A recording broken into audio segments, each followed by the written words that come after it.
the lateral border of the foot. You can examine the subtalar motion, and life is good. All right, let's see you stand up. And another principle is anytime you have a lower extremity problem, always look at the spine, right? Okay. And so there's no midline defects or any skin stigmata, no scoliosis. Can you bend forward? Aage bend kar sakte? Good. And, that looks good. So I'm not doing a complete neurologic exam, but that's another thing. Can you quickly put up the x-rays? Oh, good, perfect. Can you dim the lights, please? So anybody wants to take a shot? What do you think? Can you piece it all together? Now you have a history, you've done the physical exam, you've got the x-rays now. What do you think is going on? Your guess is as good as mine. Anybody? Any volunteers? Do you see anything? Well, firstly, is this an appropriate, I know, I mean, not to sort of, critique it, but in the perfect setting, what x-ray would you order?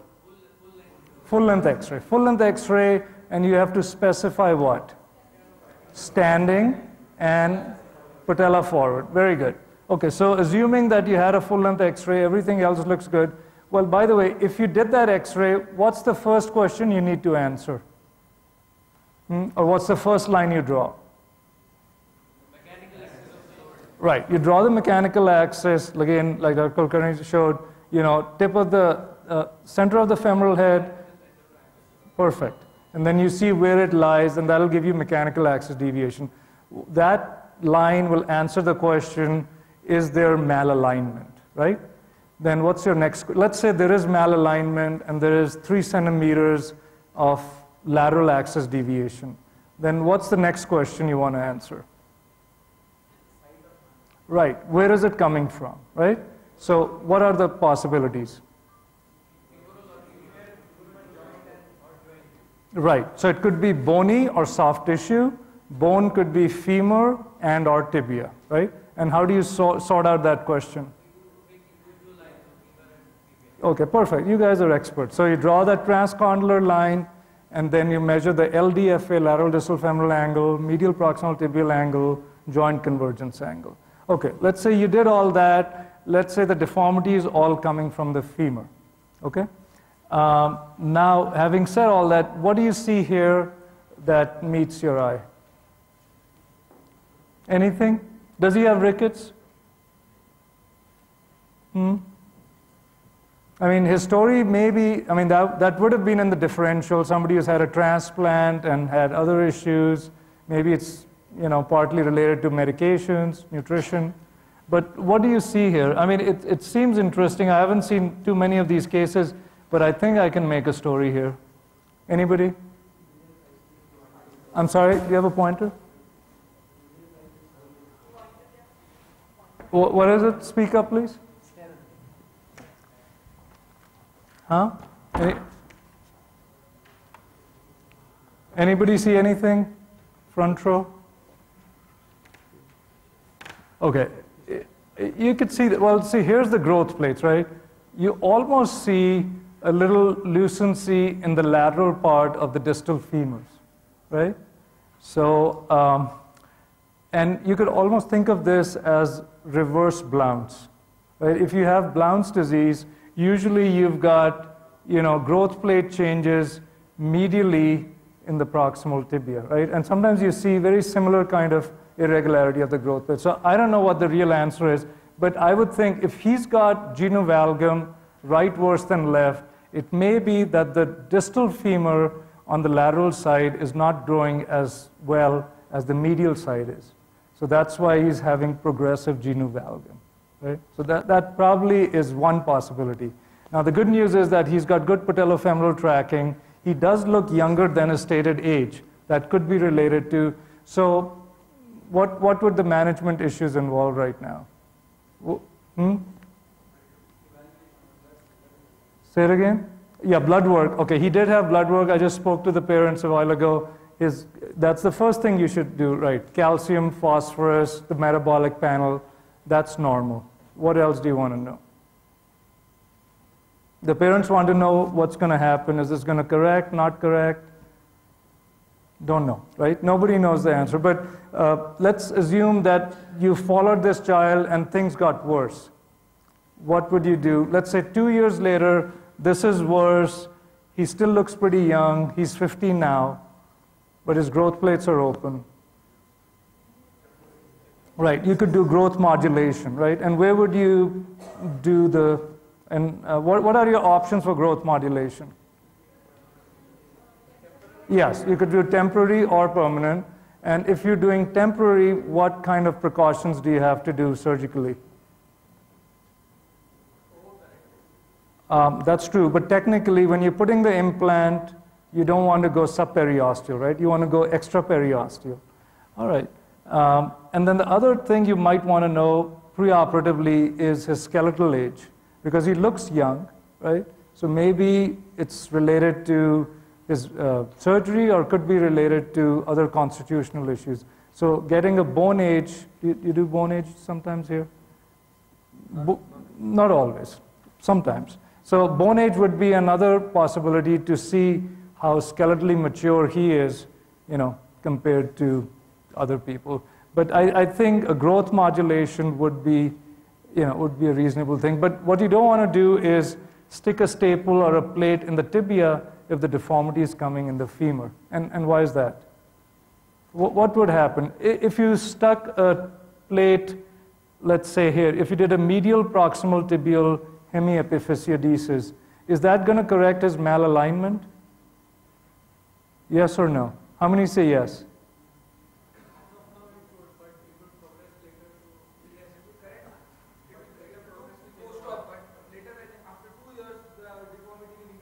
Why is that? Because the cause of the deformity is fever, not disease. That's true, but you can overcorrect. The answer is that's where you go back to the terminology, right? There's malalignment and there's malorientation, right? Malalignment just refers to center of the hip to the center of the ankle. So you can correct the malalignment, but you're going to throw off the orientation. So you'll create, knee joint obliquity because your tibia is going to be in too much varus, your femur is still going to be in valgus, and you'll induce shear forces at the knee joint compared to forces that are meant to be there, right? So I think that's a good idea too, absolutely. That's a good idea to see, how sick this growth plate is, what's happening to the other growth plates. Yep, that's if he can afford. Go ahead, kid. 1.5 years? Yeah, 1.5 years. All of the urine, the creatinine, all normalized, and his urine phosphate is normal? Yeah. It's commonly after renal transplantation. Yeah. Basically resulting in renal oxygen. Right.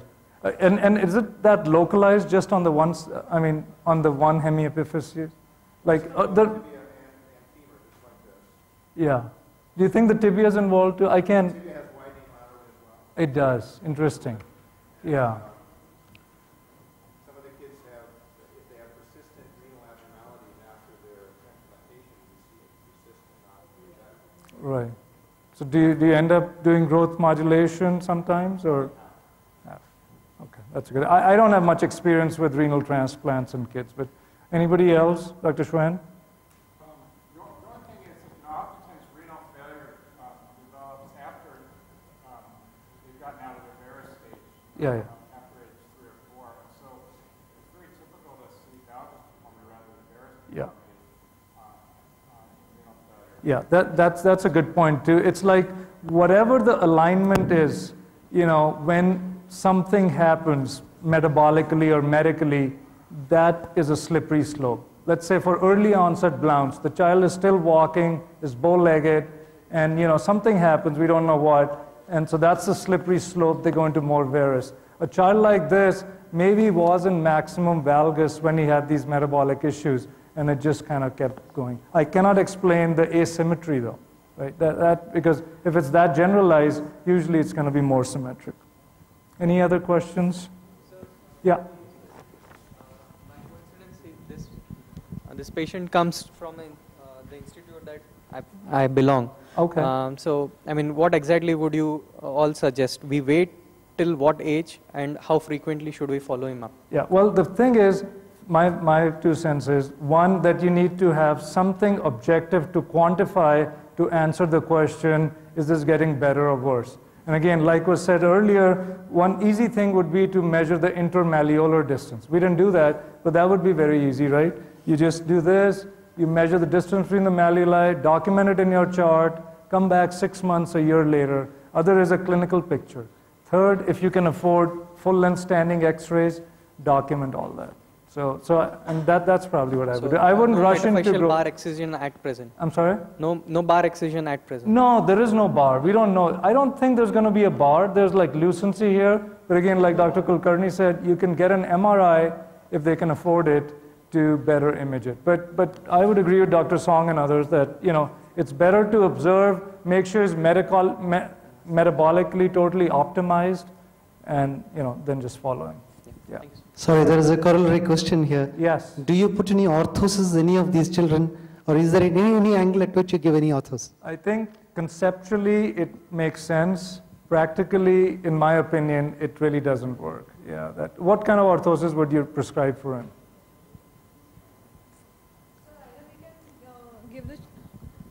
Either we can give a child a heel raise posteriorly, that is on the varus side, to prevent it, or a knee ankle foot orthosis if it is progressive, if in the second visit, if the patient. I'm asking if it is helpful. It is. I mean, I have limited experience with Blounce, and it doesn't work, but those kids are heavier, and this child may need bilateral, and on top of that, the efficacy is not that well proven. So, go ahead.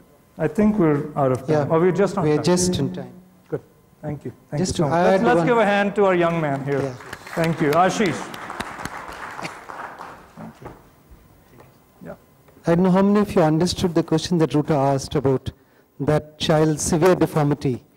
Why was she like that?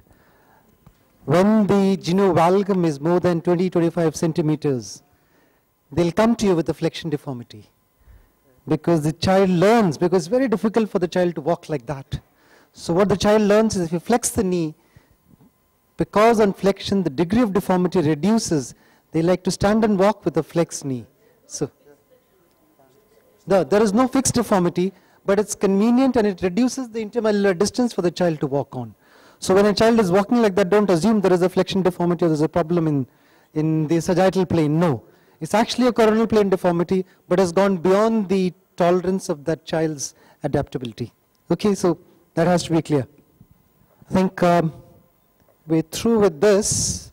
I invite Dr. Song for congenital pseudoarthrosis to be an overview.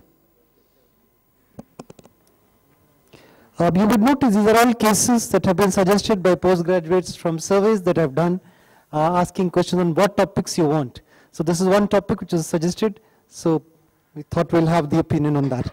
Well, thank you very much. And I want to say, first of all, thank you to the organizing committee. It's a real privilege to be here, and we've been very much enjoying the visit to India.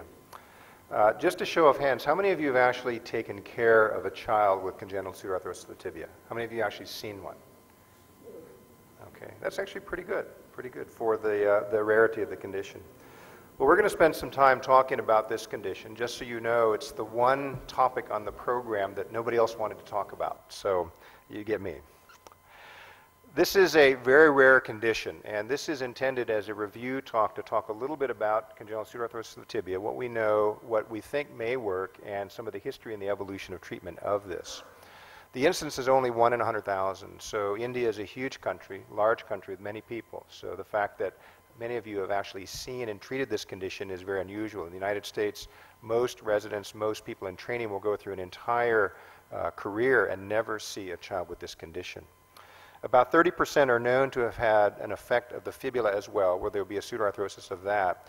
And most of these are early onset that are recognizable at birth, but there is a constellation of late onset pseudoarthrosis of the tibia, which has been identified by Jim Roach in Dallas, where he wrote about a series of children who present after an apparent benign fracture, but then have a pseudoarthrosis that's probably unrelated to the fracture, but pre-existed prior to that condition. And these are kids who present late in the first decade of life. The classical clinical presentation, though, is an apex anterior and lateral bow of the tibia, as you see in these photographs. And when children present, they will oftentimes have a limb length inequality because of the bow and a limp, which may be present because of the deformity, which is not a painful limp, or as children get older and actually fracture, they can present with a painful or antalgic limp. And they'll have foot asymmetry and deviation as a result of that. The etiology of this is still unknown. There are many speculations about what may cause this, and we'll talk a little bit about some of the genetic markers that are being identified with this condition. There are some very sporadic familial associations, but it's not thought to be an inheritable condition. About half of the children have an association with NF1 gene patterns, but only 2 to 6%